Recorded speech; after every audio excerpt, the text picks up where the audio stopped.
Intinya, saat itu saya merasa sedang berada di puncak kebahagiaan, begitu juga Catherine, terutama karena George.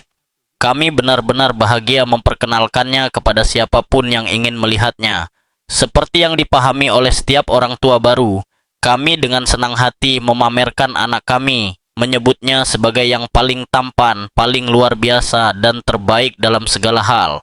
Namun, sebuah pengumuman mendadak dari Istana Buckingham mengguncang seluruh negeri, menarik perhatian yang tak terduga pada Pangeran Louis dan Pangeran George. Pangeran Louis jelas merupakan anak yang sangat menggemaskan. Ia penuh energi, ceria, dan tampak sangat antusias setiap kali berada di depan kamera. Ia benar-benar menikmati momen-momen tersebut. Setelah berminggu-minggu muncul kekhawatiran yang sunyi di sekitar keluarga kerajaan, para pejabat akhirnya mengonfirmasi sebuah perkembangan yang membuat banyak orang kesulitan memahami dampaknya bagi kedua pangeran muda itu.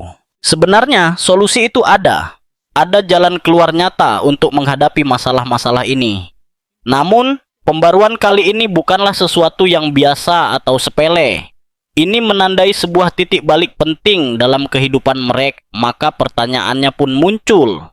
Apa yang sebenarnya membuat istana harus berbicara secara begitu mendesak? Pernyataan dari Istana Buckingham kali ini benar-benar berbeda dari sebelumnya. Kata-kata yang dirilis langsung menyebar luas di seluruh negeri.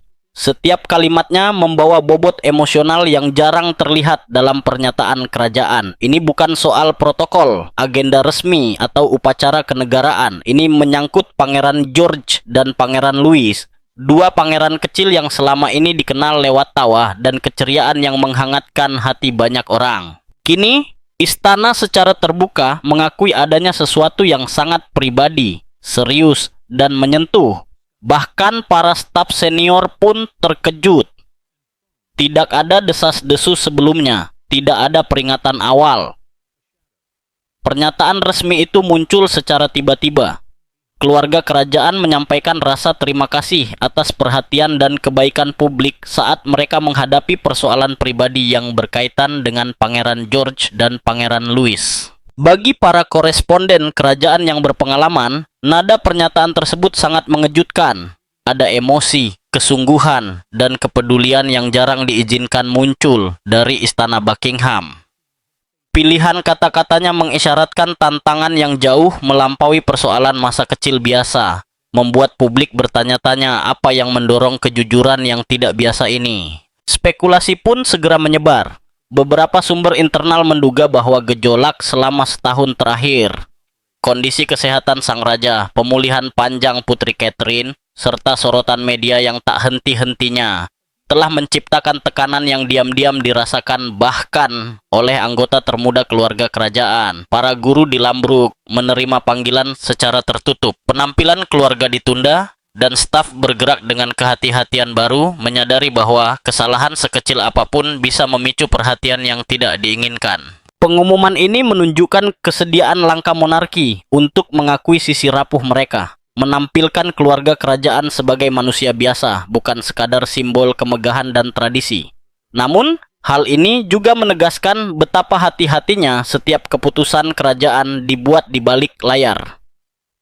Pernyataan istana yang dirangkai dengan sangat cermat bersifat melindungi sekaligus terukur menegaskan bahwa ini adalah persoalan privasi, bukan skandal. Para pengamat mencatat kontras dengan citra publik kerajaan.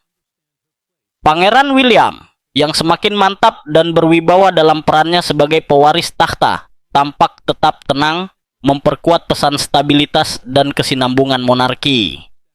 Sementara itu, bisik-bisik mengenai perjalanan terbaru Pangeran Harry kembali menarik perhatian meski tidak ada kaitan resmi yang dikonfirmasi. Istana tetap bungkam mengenai detail, membiarkan bobot pernyataan itu berbicara sendiri. Di seluruh Inggris, banyak rumah tangga berhenti sejenak untuk mencerna kabar ini. Ponsel dipenuhi pesan kepedulian, televisi menayangkan liputan tanpa henti, dan media sosial ramai oleh spekulasi. Untuk sesaat, publik melihat keluarga kerajaan layaknya keluarga manapun yang menghadapi ujian pribadi di tengah kehidupan publik. Pangeran George dan Pangeran Louis yang biasanya melambangkan kepolosan dan kebahagiaan, kini menjadi pengingat yang sunyi.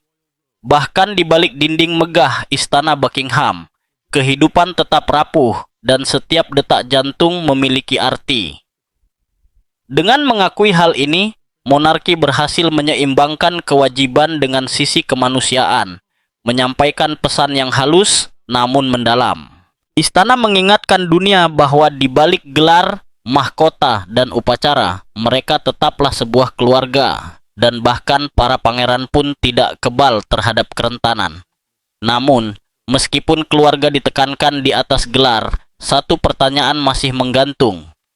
Apa langkah selanjutnya dari Pangeran William di halaman Istana Kensington yang terasa begitu sunyi? Saat itu tiba, istana terdiam. Ketika Pangeran William melangkah ke hadapan kamera, suaranya terdengar tenang, namun dunia dapat merasakan beban besar di baliknya. Setiap kata seolah membawa tanggung jawab mahkota, keluarga, dan bangsa yang menyaksikan dari seluruh penjuru dunia. Kondisi ayah saya stabil, ujarnya dengan lembut. Namun penyakitnya tidak dapat disembuhkan. Kami menghargai setiap waktu yang kami miliki bersama. Keheningan yang menyusul terasa lebih berat daripada suara guntur. Ini bukan sekadar konfirmasi atas sebuah rumor, melainkan pengakuan terhadap kebenaran yang terlalu menyakitkan untuk terus disembunyikan. Di luar Istana Buckingham, kesedihan dan rasa tidak percaya bercampur di udara. Ribuan orang berkumpul, berdiri berdesakan dalam udara dingin sore hari yang kelabu, menggenggam bunga, lilin, dan ponsel yang memutar ulang momen itu berulang kali. Sebagian berdoa dalam diam, yang lain hanya menatap jendela istana, berharap melihat pergerakan, bayangan, apapun tanda kehidupan. Para jurnalis berjejer di sepanjang The Mall seperti penjaga. Kamera-kamera diarahkan ke balkon yang dulu sering dipenuhi lambaian tangan kerajaan, kini tertutup tirai beludru. Di seberang lautan, berita utama bermunculan. Nada para pembawa berita berubah dari spekulasi menjadi duka. Kata tak dapat disembuhkan dan menghargai waktu yang tersisa menggema di berbagai zona waktu.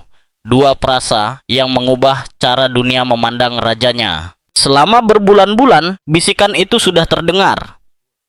Raja Charles yang didiagnosis kanker pada awal 2024 tetap menjalankan tugasnya, menghadiri pertemuan, menyambut duta besar, dan mempertahankan ketenangan publik yang menjadi ciri masa pemerintahannya. Namun mereka yang cukup dekat untuk melihatnya secara pribadi menyadari perubahan itu.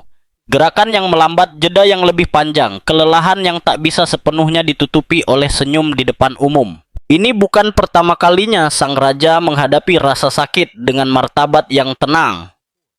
Di masa mudanya, Charles adalah simbol kekuatan dan keteguhan. Ia bangun sebelum fajar, menunggang kuda berjam-jam di udara Skotlandia yang lembab, dan menemukan kedamaian dalam kesederhanaan tanah dan pelana. Kecintaannya pada polo dan alam terbuka bukan sekadar hobi, melainkan bukti daya tahan. Baginya, kesehatan adalah soal disiplin dan ketangguhan adalah kewajiban. Namun waktu yang tak kenal ampun mulai menguji disiplin itu. Operasi dan cedera datang silih berganti.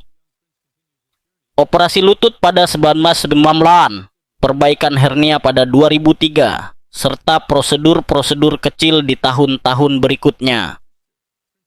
Setiap kali ia muncul kembali dengan senyum, menjabat tangan para perawat dan melambaikan tangan ke kamera, seolah ingin menunjukkan bahwa tubuh bisa melemah tanpa menyerah. Meski demikian, orang-orang terdekatnya mulai merasakan perubahan halus, perenungan yang lebih dalam tentang kerapuhan, warisan, dan batas-batas kekuatan manusia. Kini, saat William berdiri di depan kamera, warisan itu seakan berdiri di belakangnya. Bangga, teruji oleh waktu, namun tak patah.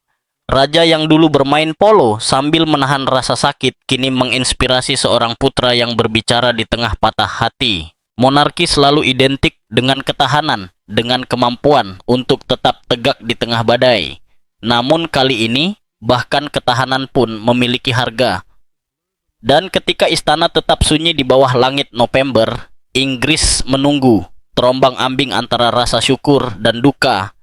Bertanya-tanya berapa lama lagi keheningan ini akan bertahan. Saat keheningan itu akhirnya pecah, Apakah itu akan menandai akhir sebuah pemerintahan atau awal dari perhitungan baru di dalam mahkota?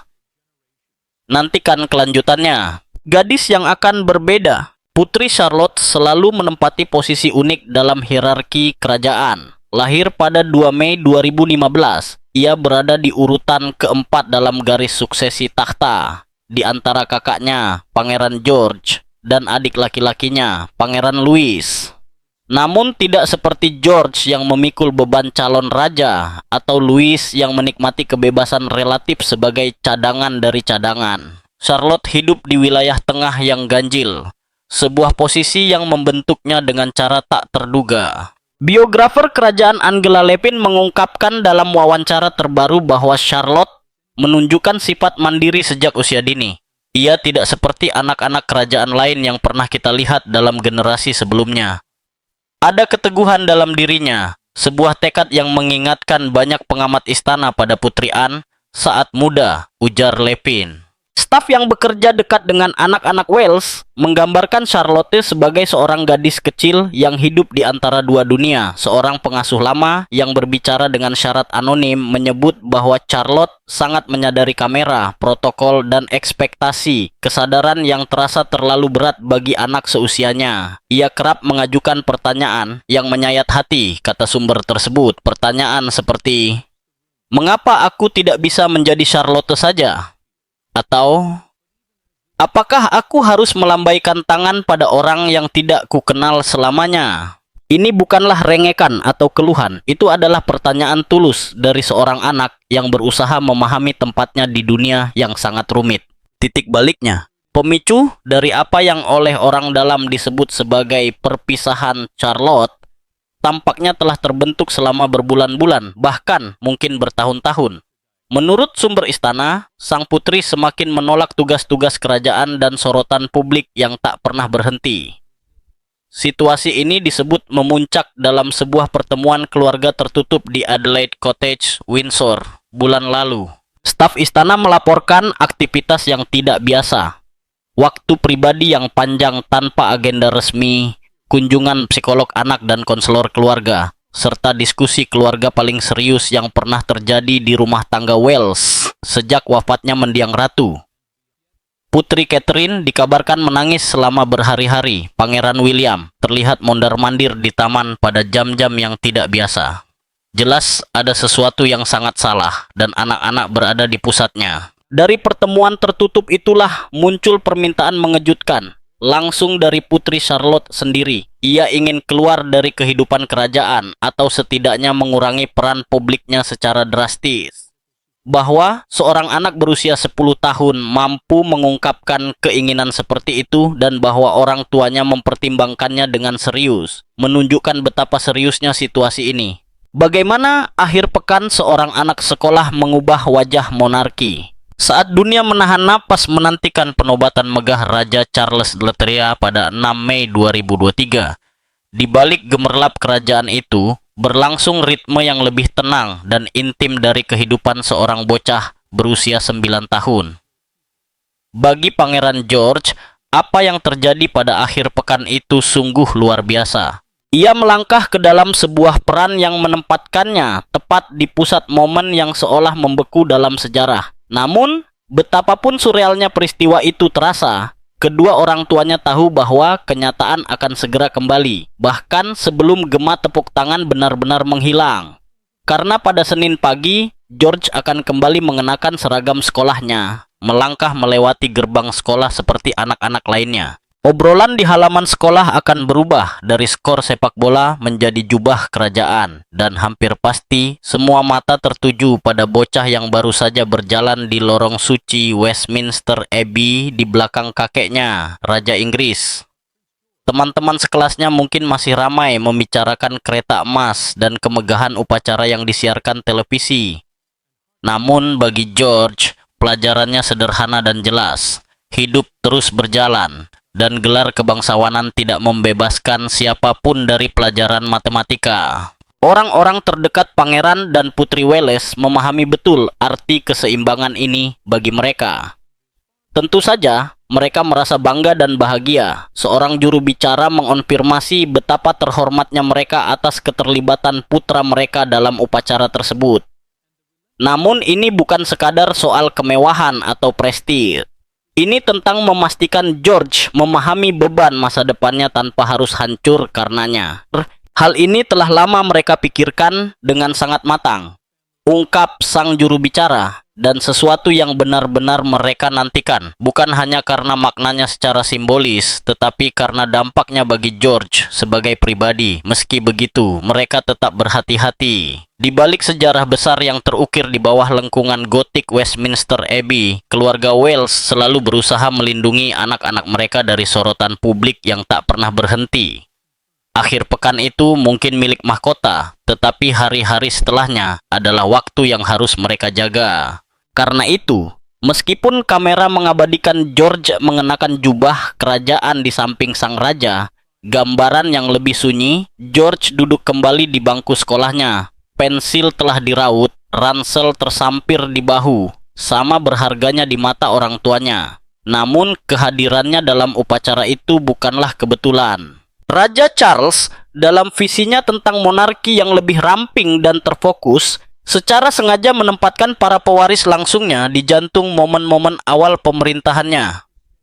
Seorang pejabat senior istana mengonfirmasi bahwa sang raja ingin menunjukkan kepada Inggris dan dunia siapa saja yang berdiri di belakangnya dalam garis suksesi, bukan hanya secara simbolis, tetapi secara nyata. Dan di sanalah George berjalan bukan sebagai penonton, melainkan sebagai bagian dari jembatan hidup antara warisan masa lalu dan masa depan. Saat latihan berubah menjadi kenyataan dan dunia menyaksikan sejarah secara langsung, George bukan sekadar mewakili generasi penerus kerajaan. Ia sedang belajar secara nyata apa artinya memikul warisan dan harapan di pundak kecilnya. Lalu apa makna peran sunyi seorang anak berusia 9 tahun dalam ritual yang telah berlangsung berabad-abad bagi masa depan mahkota. Sementara itu, perhatian publik juga tertuju pada kegiatan amal yang membantu para penyandang gangguan penglihatan. Ketika para penyelenggara mengetahui bahwa Pangeran Louis gemar mengoleksi konker, mereka merasa itu bisa menjadi koneksi yang sempurna. Mereka pun menulis surat kepada Pangeran dan Putri Wales, mengundang putra bungsu mereka untuk menjadi pelindung kehormatan kejuaraan tersebut. Ini adalah isyarat yang ramah dan ringan, jenis cerita yang biasanya disukai publik, menghubungkan kesenangan masa kanak-kanak dengan tujuan mulia. Banyak orang menduga istana akan menerima undangan itu, mengingat peran pelindung amal merupakan tradisi panjang dalam keluarga kerajaan. Namun, apa yang terjadi selanjutnya justru mengejutkan banyak pihak. Istana Buckingham membalas dengan pesan yang sopan sekaligus penuh humor. Mereka mengucapkan terima kasih atas tawaran yang penuh perhatian tersebut, tetapi menjelaskan bahwa Pangeran Louis sedang sibuk menukar conker sambil fokus pada studinya. Permainan kata yang cerdas itu membuat banyak orang tersenyum, memperlihatkan sisi ringan kehidupan kerajaan. Namun di balik candaan itu, tersimpan keputusan yang bermakna. Pangeran William dan Putri Catherine memilih dengan sopan untuk menolak tawaran tersebut. Alasannya sederhana, mereka ingin anak-anak mereka tumbuh senormal mungkin. Meskipun Pangeran Louis berada cukup tinggi dalam garis suksesi, orang tuanya selalu menegaskan bahwa mereka ingin Louis bersama George dan Charlotte menikmati masa kecil yang membumi, dipenuhi sekolah, bermain, dan waktu bersama keluarga, bukan kewajiban publik. Kecintaan Pangeran Louis pada konker pertama kali terungkap ketika Putri Wales menyebutkannya dalam sebuah kunjungan resmi. Ia bercerita bahwa rumah mereka di Adelaide Cottage sering dipenuhi konker yang dikumpulkan Louis. Benda-benda kecil itu tersembunyi di bawah bantal, di dalam laci, bahkan di tempat tidurnya. Ia tertawa saat menggambarkan bagaimana Louis menggunakan truk mainannya untuk mengangkut konker tersebut, mengubah hobi sederhana menjadi sumber kesenangan tanpa akhir. Itu adalah potret seorang anak kecil yang, meski berasal dari keluarga kerajaan, tetap menikmati kebahagiaan sederhana seperti anak-anak lainnya. Menjelang akhir musim gugur, koleksi konker sang pangeran kecil hampir menguasai seluruh rumah. Pada saat yang sama, ia juga bersiap untuk libur paruh semester dari Lambrook School, sekolah yang sama dengan kakak dan kakaknya. Ada pula rumor bahwa keluarga Wells mungkin akan segera pindah ke rumah baru, Forest Lodge, yang akan memberi anak-anak lebih banyak ruang untuk bermain di luar. Respons istana terhadap tawaran pelindung konker itu mencerminkan gaya hidup keluarga yang berpusat pada anak-anak. Bagi Pangeran William dan Putri Catherine, masa kanak-kanak bukanlah sesuatu yang harus dipercepat. Mereka percaya bahwa anak-anak mereka berhak tumbuh, belajar, dan bermain dengan bebas, tanpa beban berat kehidupan kerajaan yang menekan terlalu dini. Namun, meski keputusan itu masuk akal, hal tersebut juga memicu refleksi luas.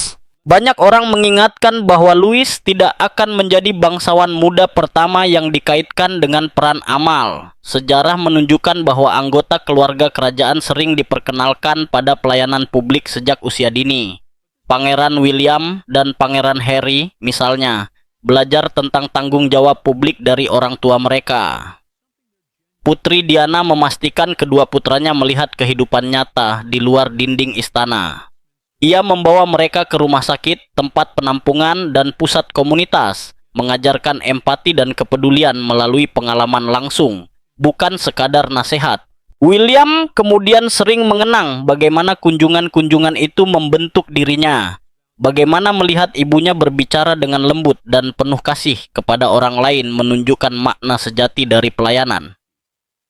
Dan tradisi itu tidak berhenti di sana. Ayah mereka, yang kini menjadi Raja Charles III, juga memulai sejak usia muda. Saat baru berusia 9 tahun, ia secara resmi diberi gelar Pangeran Wales. Meski bersifat simbolis, momen itu menandai awal dari sebuah perjalanan panjang dalam pengabdian kerajaan. Perjalanan panjangnya di hadapan publik pun berlanjut. Saat menginjak usia remaja, ia mulai mewakili Ratu Elizabeth II dalam berbagai acara resmi dan menumbuhkan minat yang kuat terhadap isu-isu seperti lingkungan hidup dan pengembangan generasi muda. Pelajaran-pelajaran awal inilah yang kemudian membentuk arah pengabdian hidupnya. Anggota kerajaan lainnya menempuh jalur serupa. Putri Anne, yang dikenal dengan etos kerja kerasnya, sudah mulai menjalankan tugas-tugas resmi sejak usia remaja. Pada usia 20 tahun, ia diangkat menjadi Presiden Save the Children, dan peran itu tidak ia anggap sekadar gelar formal. Ia terjun langsung ke lapangan, mengunjungi proyek-proyek di berbagai penjuru dunia. Hingga puluhan tahun kemudian, ia tetap menjadi salah satu anggota keluarga kerajaan yang paling aktif. Pangeran Edward, Duke of Edinburgh, memiliki awal yang lebih tenang dalam kehidupan publik. Meski sering mendampingi orang tuanya dalam berbagai acara saat masih muda, ia membutuhkan waktu untuk menemukan jalannya sendiri. Pada akhirnya, ia terlibat dalam organisasi yang selaras dengan minat pribadinya di bidang pendidikan dan seni. Pengalaman awalnya mengamati tugas kerajaan membantunya memahami cara menghubungkan minat pribadi dengan pengabdian publik yang bermakna. Jika menengok lebih jauh ke masa lalu, anak-anak kerajaan pada abad-abad sebelumnya seringkali menerima gelar kehormatan jauh sebelum mereka siap memikul tanggung jawab nyata. Pada era 1850-an, Pangeran Albert Edward, yang kelak menjadi Raja Edward Loa, menerima banyak penunjukan kehormatan saat masih anak-anak. Peran-peran tersebut sebagian besar bersifat simbolis, dimaksudkan untuk menunjukkan dukungan kerajaan, sementara pekerjaan sebenarnya ditangani oleh orang dewasa. Namun, gelar-gelar itu memperkuat keterikatan keluarga kerajaan dengan masyarakat. Seiring waktu, pendekatan dalam membesarkan anak-anak kerajaan pun berubah. Fokus bergeser dari pemberian gelar sejak dini menuju pembelajaran melalui pengalaman dan kedewasaan. Alih-alih langsung ditempatkan di bawah sorotan, mereka diperkenalkan secara bertahap pada makna pelayanan, dengan mengamati, belajar, dan memahami orang-orang di balik upacara dan tradisi. Perubahan ini terlihat jelas dalam cara Pangeran William dan Putri Catherine membesarkan ketiga anak mereka. Mereka kerap menyatakan bahwa George, Charlotte, dan Louis perlu memahami dunia terlebih dahulu sebelum mewakilinya.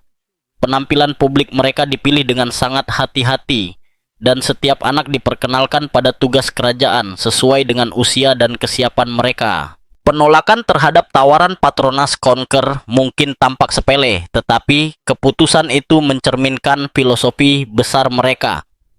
Mereka ingin Louis menikmati masa kecilnya, berfokus pada sekolah, teman, dan momen sederhana, sebelum harus memikul beban ekspektasi kerajaan. Ini menjadi pengingat bahwa bahkan dalam keluarga kerajaan, masa kanak-kanak tetaplah penting. Kisah ini tidak hanya membuat banyak orang tersenyum, tetapi juga menumbuhkan rasa hormat. Banyak yang melihatnya sebagai tanda bahwa generasi penerus kerajaan akan tumbuh dengan keseimbangan yang lebih sehat, sadar akan tanggung jawab, tetapi tidak didefinisikan olehnya terlalu dini. Di tengah tekanan yang kerap menyertai keluarga ini, pendekatan lembut tersebut terasa menyegarkan. Kini, saat sang pangeran kecil melanjutkan perjalanannya, publik pun bertanya-tanya apa yang menanti dirinya dan saudara-saudaranya. Bagaimana sebenarnya Pangeran William dan Putri Catherine mempersiapkan anak-anak mereka untuk peran kerajaan di masa depan? Nantikan kelanjutannya, jawabannya mungkin akan mengejutkan. Air mata di istana. Pada usia 76 tahun, Raja Charles III dikabarkan runtuh secara emosional dalam pertemuan pribadi, diliputi air mata setelah konfrontasi yang sangat mengguncang dengan dua orang terdekatnya, putranya Pangeran William dan saudara perempuannya, Putri Anne. Yang mengguncangnya bukan hanya kata-kata mereka, tetapi bobot tuntutan yang disampaikan. Sebuah permintaan yang berpotensi mengubah batas-batas kehidupan kerajaan untuk selamanya. William dan Anne dilaporkan bersikap tegas, menyampaikan sebuah ultimatum mengejutkan, memutus seluruh hubungan keluarga kerajaan dengan keluarga Ratu Camilla. Permintaan itu tidak bersifat samar atau simbolis. Mereka menuntut agar kerabat Camilla dikeluarkan sepenuhnya dari setiap lapisan keterlibatan kerajaan, baik secara finansial, sosial, maupun peran-peran latar belakang yang diam-diam mulai mereka jalani di lingkaran istana. Apa yang sebelumnya hanya berupa ketegangan berbisik di balik pintu-pintu berlapis emas, kini telah berkembang menjadi sesuatu yang oleh orang dalam disebut sebagai riset kerajaan. Ungkapan ini meski singkat mengandung makna besar, bahwa yang sedang terjadi jauh melampaui sekadar konflik keluarga.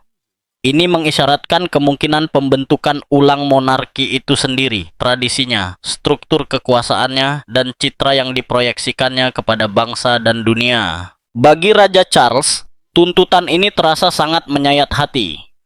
Selama puluhan tahun sebagai pewaris takhta, ia berjuang menghadapi persepsi publik terhadap kehidupan pribadinya. Pernikahannya dengan Diana, perceraian yang menyakitkan, dan cintanya yang tak pernah padam kepada Camilla membentuk cara dunia memandangnya.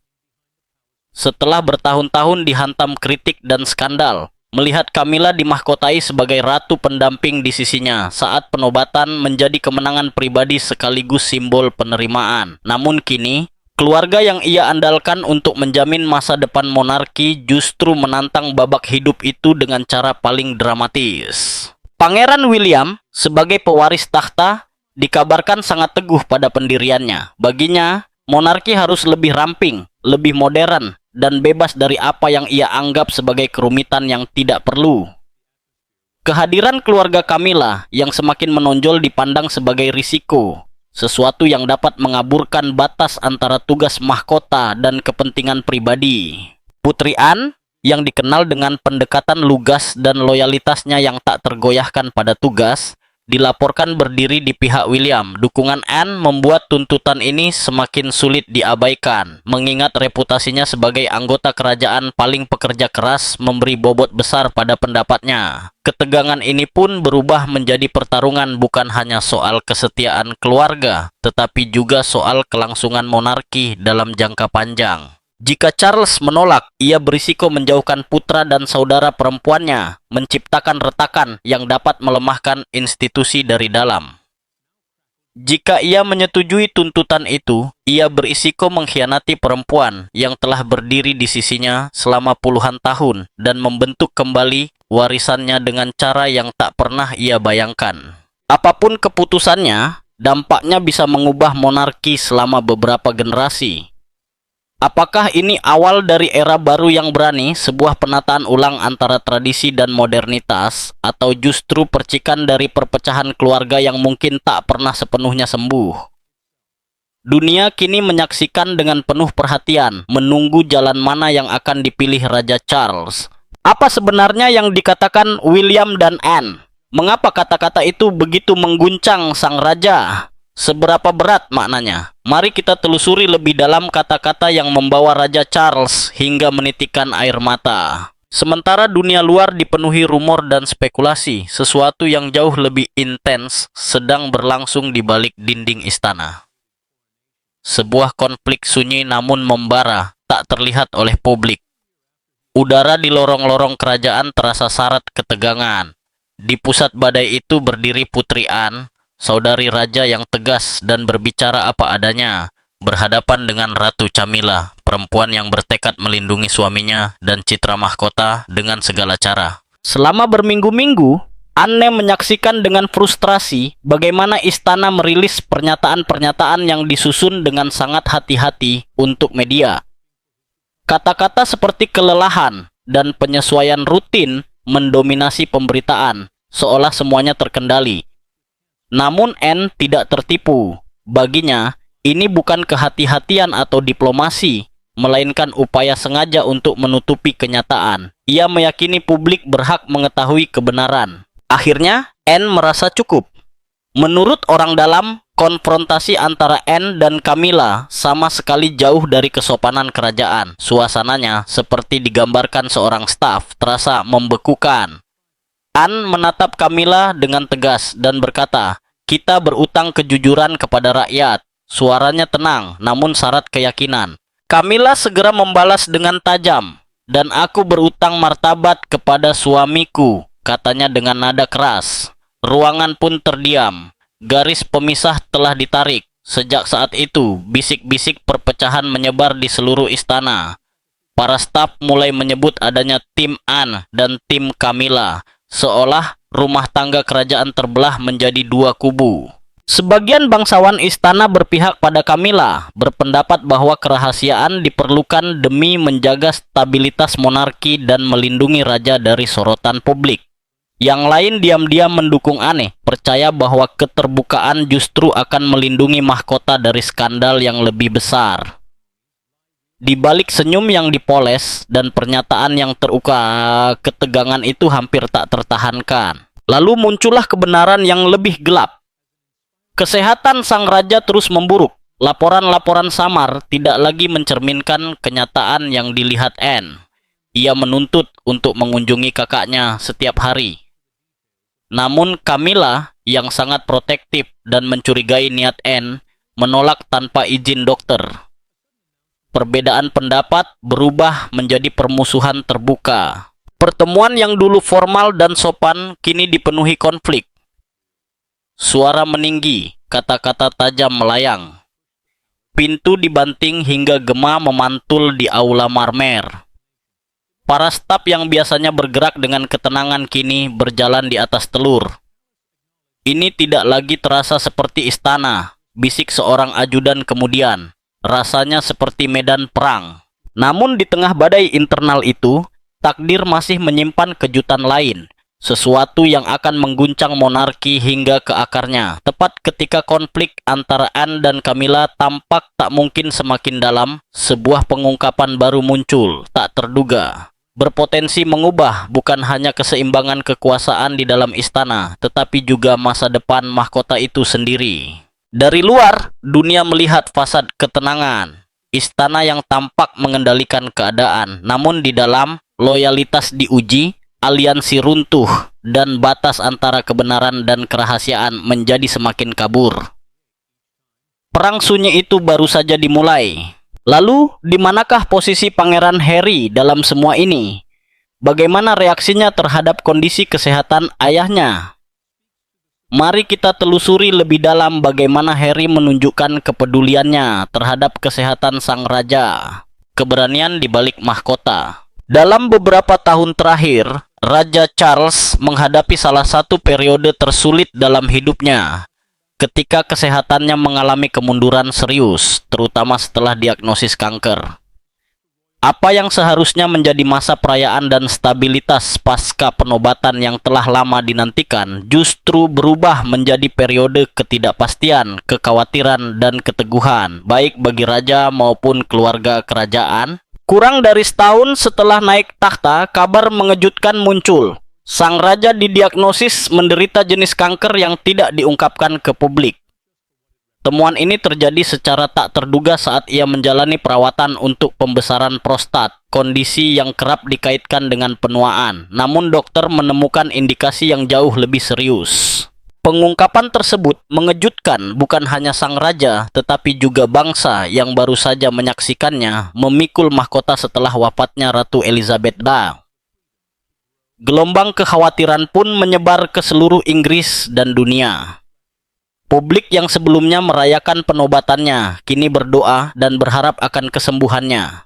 Namun ini bukan sekadar perjuangan kesehatan satu orang. Tak lama kemudian, cobaan itu melanda seluruh keluarga kerajaan. Dalam perkembangan yang menyayat hati, Putri Kate Middleton juga didiagnosis kanker di waktu yang hampir bersamaan mengguncang fondasi keluarga kerajaan. Dua figur yang sangat dicintai publik itu menarik diri dari kehidupan umum demi fokus pada pemulihan, menguji kekuatan dan persatuan keluarga. Bagi Pangeran William, menyeimbangkan tugas kerajaan sambil merawat ayah dan istrinya yang sakit menjadi beban yang luar biasa. Ia menyebut tahun 2024 sebagai tahun tersulit dalam hidup saya, dan pengalaman yang sangat menyakitkan, memperlihatkan sisi rapuh yang jarang terlihat. Pengingat bahwa bahkan keluarga kerajaan pun tidak kebal terhadap penderitaan emosional. Sementara itu, sang raja memulai perjalanan perawatan panjang yang masih berlangsung hingga kini. Detail kondisinya dijaga ketat sesuai tradisi kerajaan, namun jelas bahwa perjuangan kesehatannya tidak mudah. Selama lebih dari setahun, Raja Charles menjalani terapi dan pengawasan medis dengan jadwal yang sangat dikurangi. Penampilan publiknya menjadi lebih jarang, dan setiap kali ia kembali muncul, ia disambut dengan kehangatan, tepuk tangan, dan rasa hormat yang mendalam dari rakyat Inggris. Banyak di antaranya mengagumi keberanian dan dedikasinya untuk terus melayani meski tengah berjuang secara pribadi. Meski menghadapi tantangan kesehatan, sang raja perlahan namun pasti mulai kembali menjalankan tugas-tugas resminya. Kehadirannya di acara kenegaraan semakin sering dalam beberapa bulan terakhir menandakan bahwa ia mulai mendapatkan kembali kekuatan dan kestabilannya. Mereka yang dekat dengannya mengatakan bahwa ia tetap teguh, disiplin, dan reflektif. Sifat-sifat yang telah membentuk karakternya selama puluhan tahun pengabdian publik. Adapun Putri Wales, ia baru-baru ini membagikan kabar menggembirakan bahwa dirinya kini berada dalam masa remisi. Pesan tersebut mengangkat semangat jutaan orang yang mengikuti perjalanannya dengan empati dan kekaguman. Keberaniannya mencerminkan kekuatan tenang mertuanya, mengingatkan dunia bahwa di balik kemewahan kerajaan terdapat kisah-kisah manusiawi tentang rasa sakit, ketahanan, dan harapan. Pengalaman-pengalaman ini menegaskan satu hal. Di balik mahkota, gelar, dan upacara kerajaan ada manusia nyata, rapuh namun tangguh. Kisah Raja Charles yang ditandai oleh penyakit dan keteguhan hati menjadi bukti bahwa kekuatan sejati bukanlah ketiadaan perjuangan, melainkan kemampuan untuk bangkit melampauinya dengan martabat. Kini, ketika raja menghadapi sakit yang serius, bagaimana reaksi anggota keluarga kerajaan lainnya? Apakah mereka bersikap defensif? Apakah saling menyalahkan? Pertanyaan-pertanyaan inilah yang terus menggantung, menunggu jawaban.